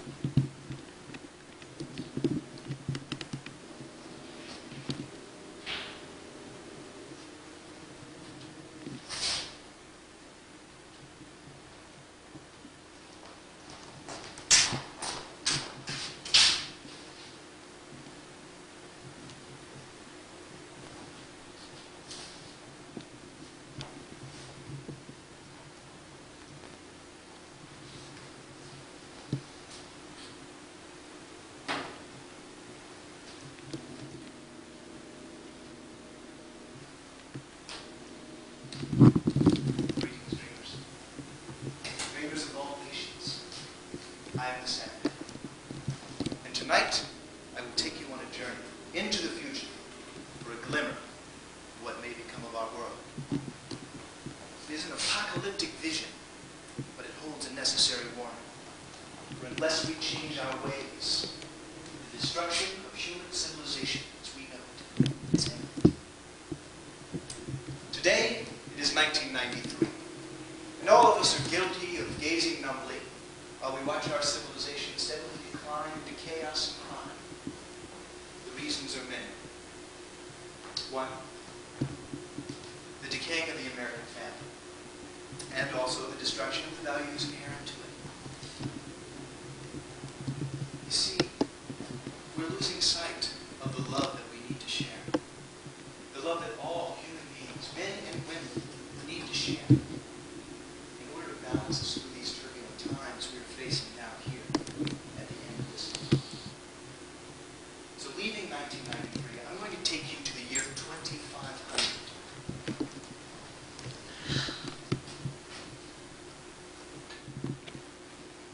The population has declined to less than 2 million people. Dystopia pervades the land. Contamination of the world's food supply has led to mass starvation. Rampant sexual diseases have meant the death of millions. The government's euthanasia and capital punishment policies have meant the death of many deemed unfit and unworthy for life. And the ravages of pollution and environmental waste have been taking their toll on this planet for centuries. Not a single child has been born on planet Earth in a decade. See, civil wars of the sexes have begun breaking out. Until now, there's a massive dividing line between two armed camps of human beings, men on the one side, and women on the other. And out of this chaos, there's emerged two leaders: the Punisher, the strongest man on earth, the supreme general of all the masculine armies. He wants peace desperately, but if necessary, he will destroy all the female armies and put the remaining ones in what he believes to be their natural place: service to the whims of men. On the other side is Cotton, leader of women, destroyer of men. She is determined to enslave all the males, destroying the strong ones, breeding the weak ones, so as to ensure perpetual female control of planet Earth for all future generations. See, my mission is simple. I've got to get these two somehow to cooperate, to teach them that peace is a viable option. If I have to do it through their dreams, I will. But tomorrow, they're going to meet at the peace table for a chance at a treaty. But for now, let's see what they're dreaming about while they sleep. First, the Punisher.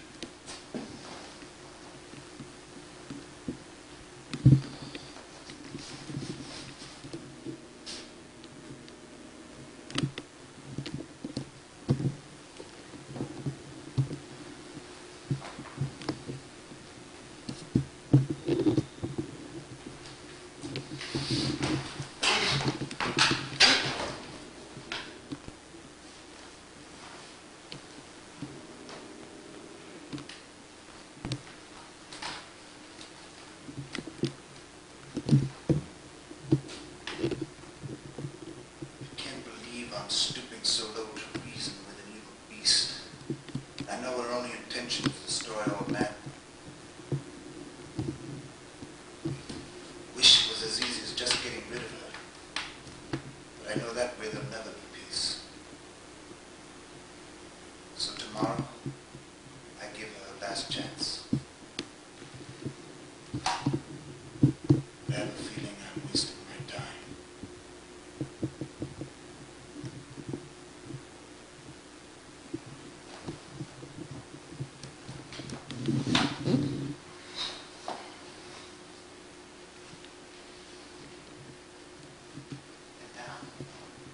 See what's on Carter's dream mind.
some miracle, they'll form some treaty tomorrow with the peace table. Say a prayer till then. Otherwise, mankind is doomed.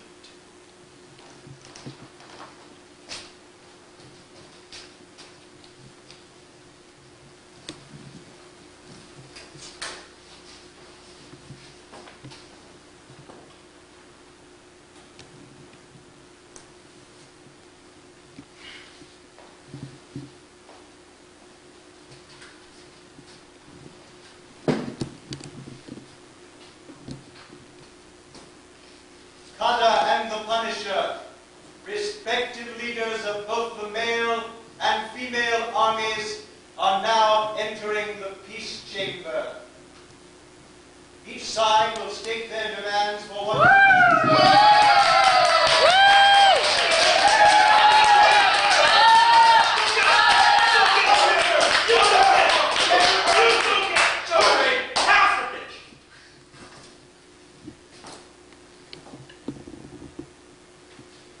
I've decided we can both have what we want with a little cooperation. Spit it out. Leave all the innocent women that didn't join your dyke clan alone. You take all the ones that didn't and form your own world on another planet. Oh, you must be crazy, scum-sucking lizard. We want our own territory right here. And we want our own government for that territory. And I, Kata, as leader of women, will rule that territory. You know that's absurd. Well, I guess we have nothing to talk about. I pity you and all the lives at stake. I want you Stand back. to join with us.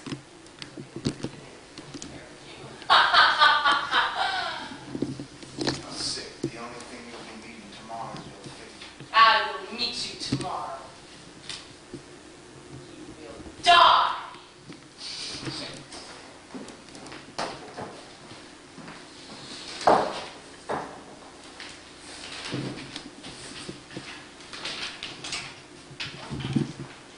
There's only one chance for me. I've got to somehow get into Kata and the Punisher's dreams tonight while they sleep and convince them that they can cooperate. By any means necessary, I'll have to do this. So wish me luck, because the fate of the world lies in a dream.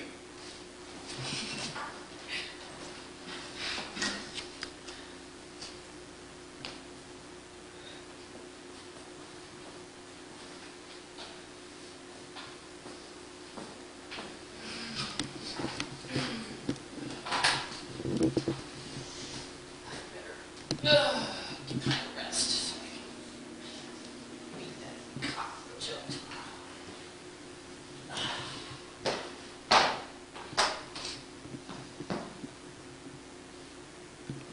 Tried my best.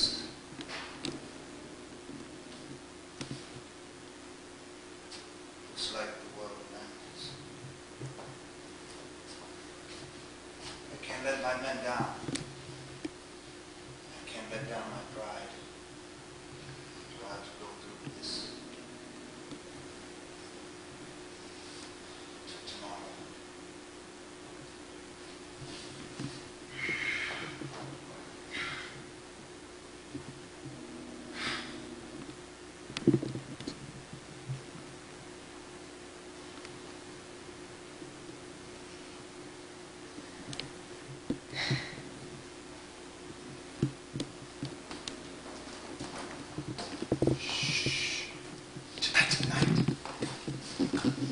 I've got to come up with a plan to get the Punisher and Kata into the same dream. And somehow get them to overcome an obstacle. I need to come up with something that they can do together so that they can learn and they can cooperate.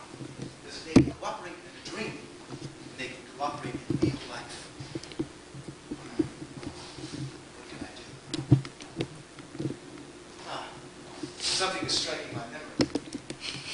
I seem to remember a movement that was happening during the latter part of the 20th century. It was called hip-hop. it served to bring urban peoples of many different races and cultures together. Perhaps a similar tact can work here. Dance was an important part of that hip-hop movement. That's it. I'll bring Kata and the Punisher together in a dream and teach them a dance. If I can do that, if they can dance together, they can work together, and peace will pervade the land once again. That's what I'll do. Let the dream dance begin.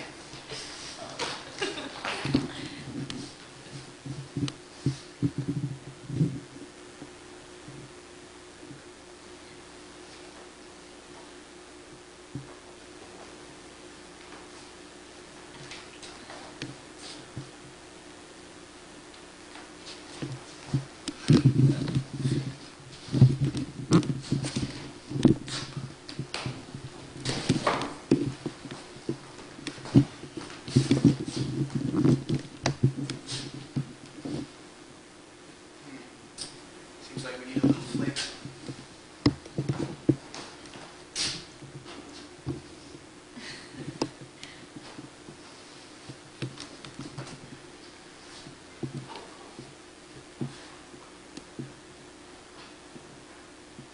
Let the dream dance begin.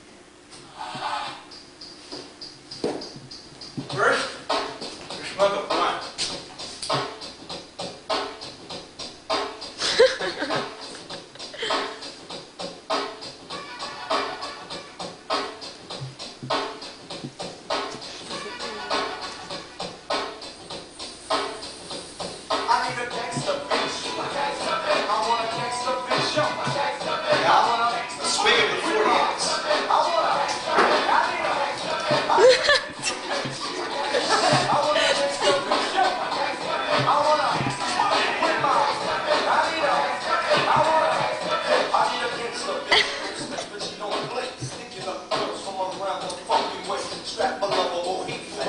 Just might work.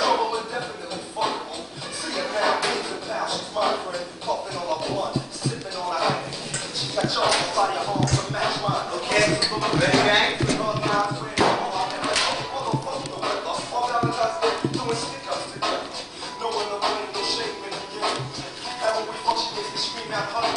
She's not ready, come up with it, ready. Rightfully night, we play fight with machete.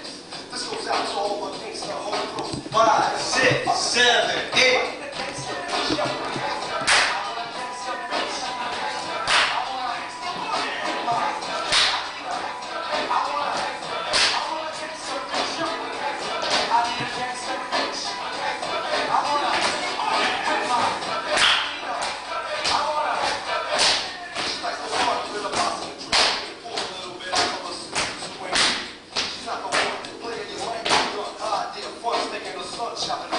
It's working! The dream dance is working! People are getting along! The unity is there! Everything is there that we need. Now, if only I can sustain this mood of cooperation long enough to burn an image of unity into their subconscious. It just might work. A little dream dust. Yes! It's working! The dream dance is working! Look at the love! Look at the love! Oh no! The dream dust! I spilled the dream dust! Dream dust! I want a gangsta bitch. I want a gangsta bitch. Oh no! The dream dance that was all love is now turned violent and angry. The fate of the world is lying here in a pile of broken dreams.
battle is over, and I am the victor.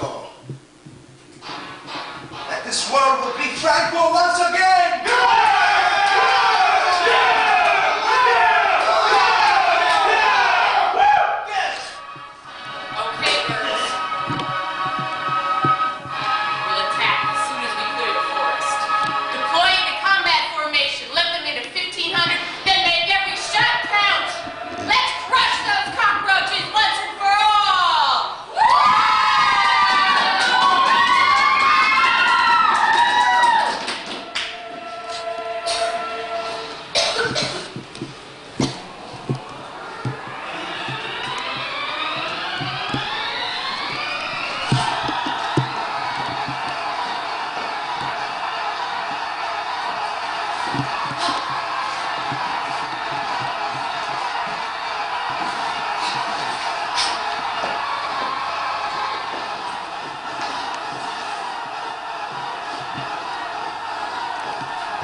Stop it a minute before you kill each other.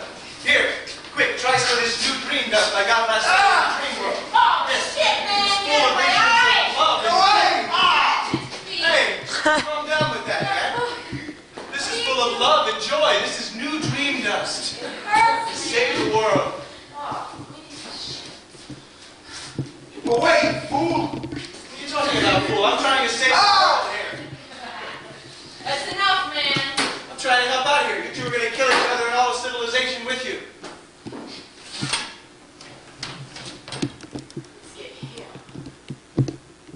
Sandman, you've been the sand in my crotch. Your crotch? Save yourself this time. Get off all of this. Come on, fellas. Wait, Hit it, right? your time's up. Come on, man. Come on, give it up, man.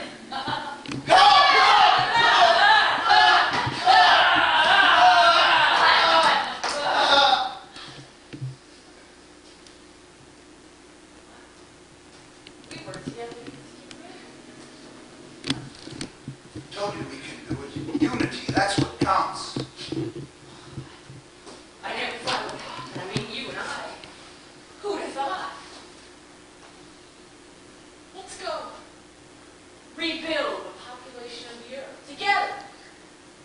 What a wonderful idea. What are we waiting for? Let's go!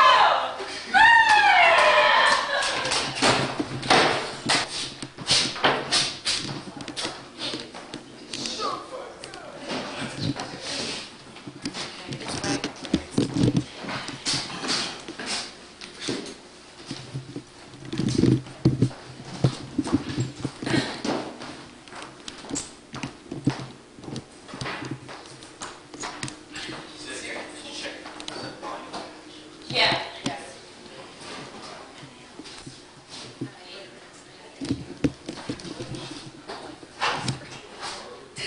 Where's my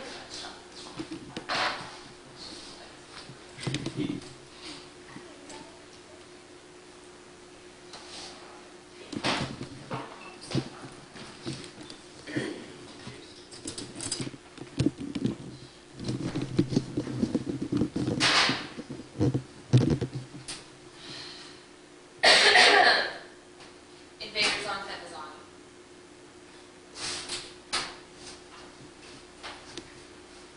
So typhoid, I'm not planning on spreading any evil diseases while I'm here on Femizon. Femizon is a haven for all females, villainous and heroines alike. Don't insult me, Audrey. I know the purpose of Femizon, and I know its rules and regulations. I respect it. Even some of the cowering kittens I see walking around here calling themselves heroines make my skin crawl. Strength doesn't always shout its own name, typhoid.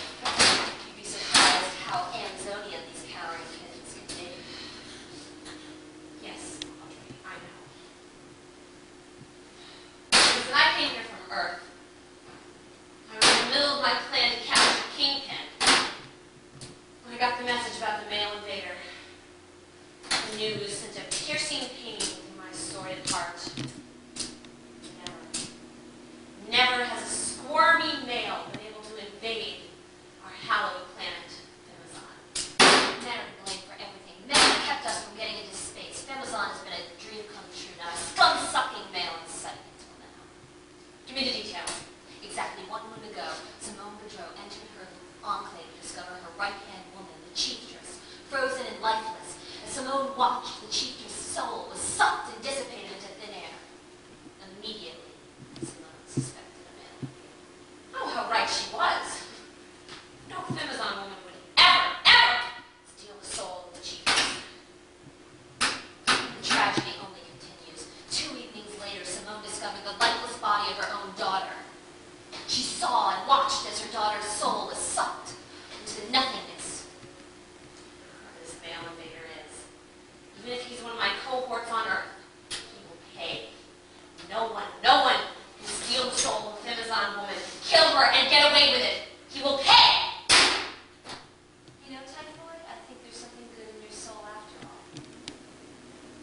The tragedy of the situation is that the male invader has struck 5 times since the first frozen, bloodless night that the chief just lost her life and soul. Have another shot. Typhoid! Yes. What's a woman like you doing? A heroine like this. Hello, Nix. It's been a long time and I can't say I've regretted it. I've forgotten about our trivial privilege and only focus on the threat to health. I thought you were too safe. I guess you just can't trust a hell. As Typhoid will tell you my allegiance is with you. It's true, Nix. Back off. Give me a shine now. It's good to be on Femizon.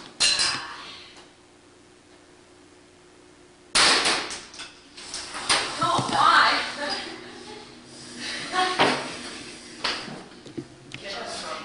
Again, what happened? Another woman got alive. Oh God. How did a man infiltrate this place? How? Inside sources say he could have strapped himself to the engine of the canal ship, or he could have changed his form into a bolt of lightning, or something like that. Oh, rip his postulate and vomit his heart out. I will not tolerate those infidels on this planet. What would we do? I'll stalk the rooftops. Castrate him. All I'll try not to think about is itching balls and how painful. I'll have him one last shot, and then I'll gouge his eyes out. Yes. Strike a pose.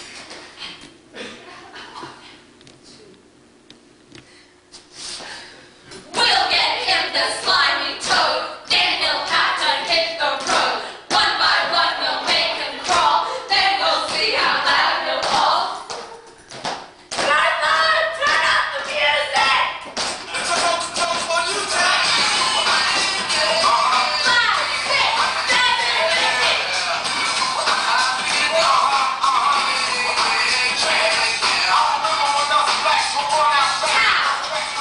Now we pack in the Cadillacs.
kill them, and then do the deed. It gives me a whole cyber sense of satisfaction.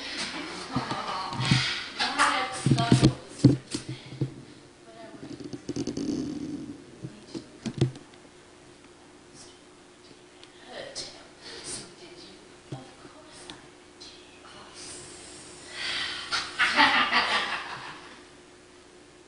Do you ever get that not so fresh feeling? Yes, sometimes I want to feel like a space age breeze that's taking me by the throat.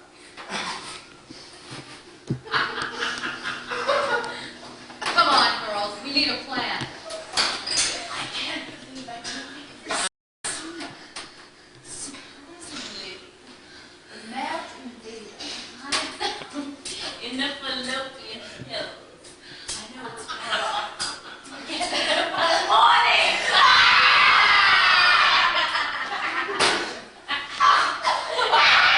We'll get him then! The destruction of the male invader!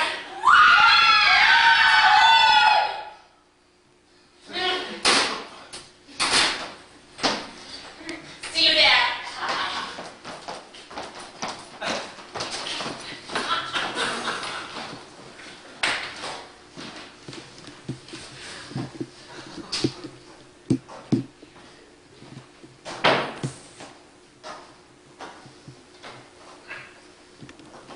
The infamous Fallopian Hills.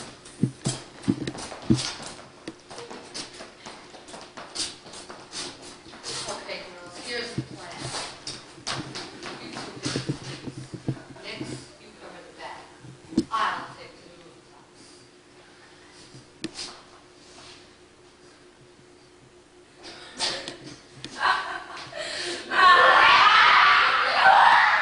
Now, take up your positions and remember your instructions. Yes. This is our city. We should be able to walk the streets. Safety. Don't worry until we catch this male invader. History.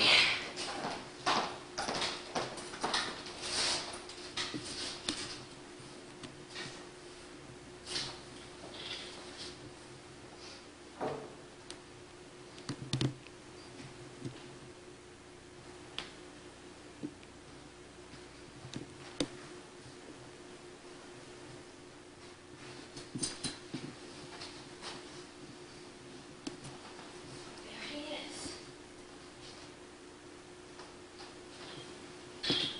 There's that hormone-making, pimply-faced woman hater and his hypnotizing nets! Don't you realize Jim's a good slug? You're no match for us! History! Pipe down! Pipe down! You're gonna have to pray for your life. Wait, please! Let me do the honors! You always get a fun! Come on! Wait a second, where's this? No! Guys, please! Hey, guys! Enough! It's time for you to die! I'm afraid the spell was broken by his death. Oh my god, it's Nix! Oh, what have we done? Killed my best friend. You don't deserve to live. It's not your fault, it's not your fault. You should know. It just goes to prove you can't trust a man, even when he's dressed like a woman.